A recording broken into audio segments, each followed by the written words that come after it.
सबसे पहले तो भारत को गोल्ड मेडल जीतने के लिए बहुत बहुत धन्यवाद।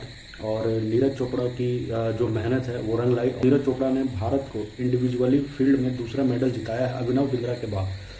तो ये तो काफ़ी अच्छी बात है और खुश भी होना चाहिए। लेकिन ये भी देखना चाहिए कि भारत की आबादी जहाँ 135 करोड़ है वहाँ पे सिर्फ एक गोल्ड मेडल। नीरज चोपड़ा के लिए खुश होना बहुत अच्छी बात है और हम लोग भी बहुत खुश हैं। लेकिन क्या सिर्फ एक गोल्ड मेडल खुश होने के लिए काफ़ी है? आप लोग खुद सोचिए, 135 करोड़ की आबादी में क्या 50-100 लोग भी ऐसे नहीं होंगे जो भारत के लिए ओलंपिक में जाकर गोल्ड मेडल जीत सकें? बिल्कुल होंगे।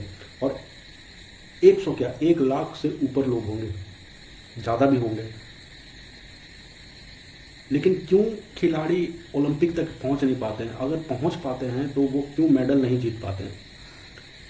जहाँ पे मेडल टैली में देखा जाए तो भारत की जो स्थिति है अभी शायद 44th रैंक पे है।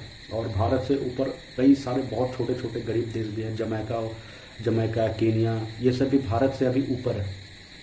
अगर टोटल ओलंपिक इतिहास की बात की जाए तो भारत ने इस ओलंपिक से पहले तक टोटल 28 मेडल जीते हैं। अगर इसको मिला दिया जाए तो टोटल 35 मेडल जीते हैं। और बात करें केनिया जैसे गरीब देश की, वो भी 103 मेडल जीता हुआ है total. Bharat 28, Kenya 103 medal. North Korea, आप विश्वास नहीं करेंगे, नॉर्थ कोरिया भी 55 मेडल जीता हुआ है, लगभग भारत से दोगुना इस ओलंपिक से पहले तक। और भारत की ओवरऑल जो रैंकिंग है ओलंपिक में, अभी तक जितने भी ओलंपिक है उसमें अगर टोटल मेडल की बात की जाए तो भारत उसमें 54 या 55 नंबर पे आता है। नॉर्थ कोरिया, केनिया से भी पीछे, और भी ऐसे ऐसे छोटे छोटे देश हैं जिससे भी पीछे आता है टोटल रैंकिंग में। मतलब टोटल 100 साल से ऊपर हो चुके हैं भारत को ओलंपिक्स खेले हुए, लेकिन अभी तक टोटल 35 मेडल जीता है। और यूएसए की बात करें तो वो लगभग 2300-2400 के आसपास टोटल उन्होंने मेडल जीता है यूएसए ने।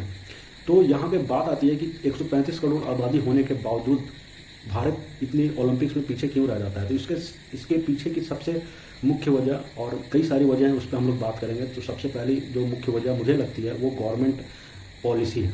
गवर्नमेंट की जो पॉलिसी है स्पोर्ट्स को लेके और स्पोर्ट्समैन को लेके, क्रिकेट को छोड़कर जो भी खेल हैं, चाहे वो हॉकी हो या फिर और भी जितने भी खेल हैं, हॉकी की स्थिति भी थोड़ी बहुत ठीक है, लेकिन उसके अलावा अगर आप और किसी खेल में जाते हैं तो वहाँ पे स्पोर्ट्समैन की जो स्थिति है, उनकी अगर आप इकोनॉमिकली बैकग्राउंड देख लेंगे, उनकी घर की स्थिति देख लेंगे, तो आपको तरस आएगा कि यहाँ पे जो ओलंपिक्स खेलने गए उनकी घर की स्थिति इतनी ख़राब है। तो आप समझ सकते हैं कि वो खिलाड़ी कैसे कम्पीट करेंगे।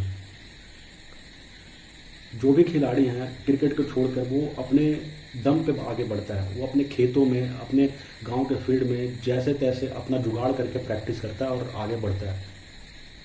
तब कहीं आगे जाने के बाद थोड़ा बहुत सरकार की तरफ से फैसिलिटी प्रोवाइड की जाती है। अब आप ये सोच सकते हैं कि ओलंपिक, जो कि पूरे वर्ल्ड का सबसे बड़ा खेल का आयोजन होता है ओलंपिक, और वहाँ पे अगर आप खिलाड़ियों को इंटरनेशनल लेवल की सुविधा, फैसिलिटी प्रोवाइड नहीं करा पाएंगे तो वो कैसे चाइना और यूएसए जैसे देशों से कम्पीट करेगा?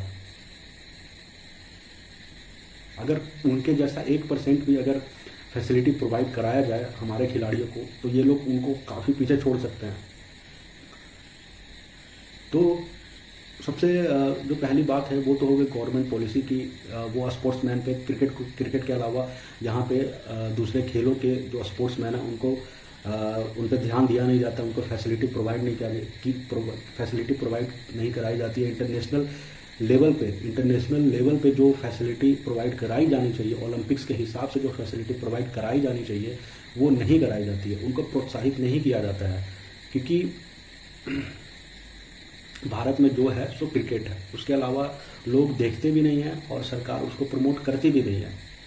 तो यहाँ पे चलते हैं अब दूसरे रीज़न की ओर अगर चलते हैं तो देखते हैं इसमें कि हमारी जो सोसाइटी, जो हमारे समाज की मेंटालिटी है, यहाँ पे मेंटालिटी को दोष कम देंगे। यहाँ पे जो भारत की जो इकोनॉमिकली कंडीशन है, क्योंकि भारत एक डेवलपिंग कंट्री है और यहाँ पे जो इकोनॉमिकली कंडीशन है लोगों की वो काफ़ी कम है और कह सकते हैं ख़राब है। यहाँ पे लोग सिर्फ 3 टाइम का खाना और किसी तरह अपने बच्चों को पढ़ाना, बस इसी में रह जाते हैं, क्योंकि उनकी इनकम ही इतनी नहीं है।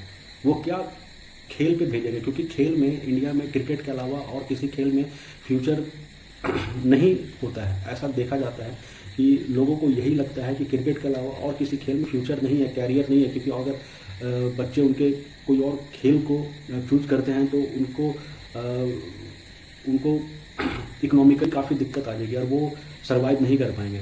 तो इसलिए पेरेंट्स भी डरते हैं कि लोगों को अपने बच्चों को खेल की तरफ भेजने के लिए, क्योंकि यहाँ पे बात आ जाती है कि भारत में फैमिली इतनी कैपेबल नहीं है और जो कैपेबल हैं वो भेजते नहीं हैं, और जो बच्चे कैपेबल हैं उनकी फैमिली कंडीशन ऐसी नहीं होती है कि वो बच्चे के ऊपर खेल में इतना खर्च कर सके और उनको फैसिलिटी प्रोवाइड करा सके।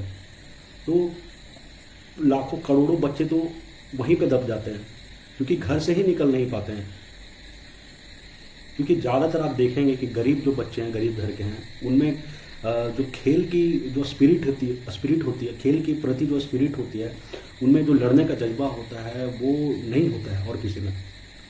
तो वो बस गांव तक ही रह जाते हैं, और जो थोड़ा बहुत पढ़ते भी हैं तो वो काफ़ी स्ट्रगल करते हुए किसी तरह आगे पहुंचते हैं। लेकिन उसके बाद अगर उनको सपोर्ट नहीं किया जाता तो वो भी बेचारे थक हार के वापस आ जाते हैं, क्योंकि यहाँ पे लोगों को अपना पेट भी चलाना होता है। अगर गवर्नमेंट की तरफ से, अगर घर की तरफ से उनको ये आश्वासन दिया जाए कि नहीं आप आगे बढ़ो, हम लोग साथ हैं, इसमें आपको अपने कैरियर को लेकर टेंशन लेने की कोई ज़रूरत नहीं है, तो वो कोई भी आगे जाकर बहुत अच्छा कर सकता है। यहाँ पे जो भी 2, 4, 10 लोग, 20 लोग, 100 लोग निकलते हैं, जो अभी ओलंपिक में टीम भेजी गई है 100, 120 लोगों की, तो वो भी काफ़ी मुश्किल से निकले होंगे लड़ झगड़ के, समाज से लड़ते हुए। क्योंकि भारत में ऐसा भी है कि लड़कियों को खेल के प्रति भेजना एक बहुत बड़ा मुश्किल काम है। लड़कों का ही जाना मुश्किल काम है, तो लड़कियों का आप सोच ही सकते हैं कि लड़कियों को खेल में किसी फैमिली को भेजना कितना बड़ा टफ काम है।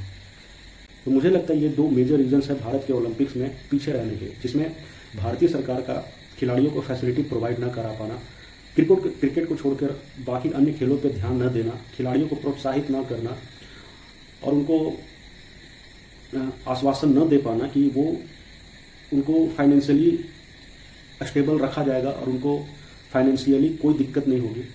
दूसरी जो रीजन्स है वो मुझे लगता है कि हमारी जो मेंटालिटी है, आपकी फैमिली की जो मेंटालिटी है उससे बड़ी है। जो इकोनॉमिकली स्टेबिलिटी होनी चाहिए लाइफ में, फाइनेंशियली स्टेबिलिटी होनी चाहिए खिलाड़ी के लाइफ में, वो होनी बहुत ज़रूरी है। क्योंकि बिना उसके कोई भी स्पोर्ट्समैन आगे बढ़ नहीं सकता है, क्योंकि उसके ऊपर भी जिम्मेदारी होती है। वो सिर्फ स्पोर्ट्स की तरफ जाकर अपने कैरियर को ख़राब नहीं कर सकता है, क्योंकि किसी भी चीज़ के लिए पैसे चाहिए। अगर उनको न्यूट्रिशन नहीं मिलेगा, अच्छे खासे न्यूट्रिशियस फूड नहीं मिलेंगे, उनको अच्छी फैसिलिटी प्रोवाइड नहीं कराई जाएगी प्रैक्टिस करने के लिए इंटरनेशनल लेवल के जैसे, तो वो काफ़ी पीछे रह जाएंगे। तो ये 2 मेजर रीजन्स हैं जिसके वजह से ओलंपिक्स में भारत इतने पीछे रह गया है।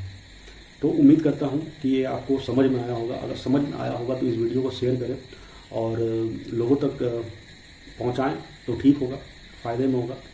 क्योंकि ये चीज़ लोगों को ही समझना पड़ेगा, और जब तक लोग नहीं जागेंगे और जब तक लोग ट्राई नहीं करेंगे इस चीज़ को लेकर, तब तक कोई भी चीज़ बदली नहीं जा सकती है। क्योंकि बदलाव तभी होता है जब लोग बदलाव के बारे में सोचते हैं।